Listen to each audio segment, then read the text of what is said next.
الرجاء الانتباه. لقد أطلق الدفاع المدني صافرة إنذار وقوع الخطر في الرياض.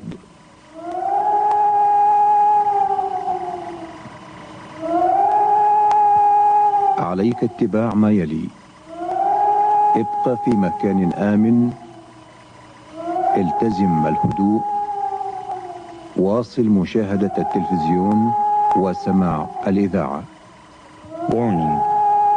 The Civil Defense Department has just sounded the occurrence of danger siren in the Riyadh area. Please follow these steps.